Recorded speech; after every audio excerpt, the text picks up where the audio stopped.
Ota-onasiga ko'yinadigan mehribon, ko'yimchan do'stlar, bugun kirsalig diqqat qilinglar. Men tuxum seriqida to'g'ri bo'lgan, ilmiy bo'lgan tuxumni chiqarishni o'tib qo'yay.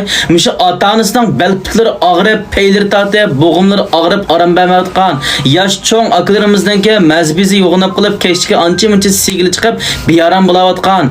Umoq farzandlariningki aql tafakkur yaxshi, lekin yo'tqining siyib qo'yib bearam bo'layotgan masalalarga maylab bersak, nihoyat yaxshi unumi bor.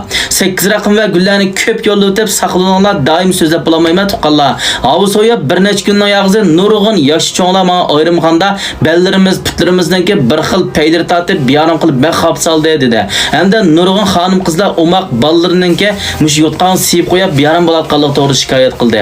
Hamda suydiq qitim soni ko'p bo'lib, mazbizni maslab oldinki kechki sigil chiqib uxlayolmagan to'g'ri shikoyat qildi. Uyda qiladigan eng oddiysi mushu tuqqanlar. Birchini qo'yning quyruq meni qozonga to'kib eritimiz. Buningki chigidikini ilib deb may so'yg'ich bo'lgan orliqda bir chinidan ikkichilikcha suvni qozonga qo'yib, 10 tal atrofida tuxumni shuningga solamiz. Qaynatib, pishirib tuxumning iqini yivitimiz oqsil bo'ladi. Seriqini eglakdan surib o'tkazib deb yumshoq bo'lgan vaqtda bayamqi qo'yning miyiga aralashtirib olib, tashqiq qo'yib bo'lgandan keyin mush siyib qo'yilgan ballining dovsaqlig'i maylab qo'yla. Putqol og'rilganlar bearam bo'lgan o'rlig'i maylayla. Kechki to'li sigili chiqib bearam bo'lgan yosh cho'ng akalarimiz bo'lsanglar, dovsaq, bel sohasi hamda shu mazbizi sohasini yengil maylab birlar. Xonim qizini bel qo'saqqa issiq o'tkazish, menda yalluqlarni tugutish maqsadida olsa bel qo'saqni maylab biringlar. Yaxshi foydalangaysizlar. Men Qashqar shifoy qilib Uyg'urtbob ambulatoriyasi rahmatullah. Ambulatoriyaning o'rni Qashqar shaharchi Yavoq Bixuy xavda.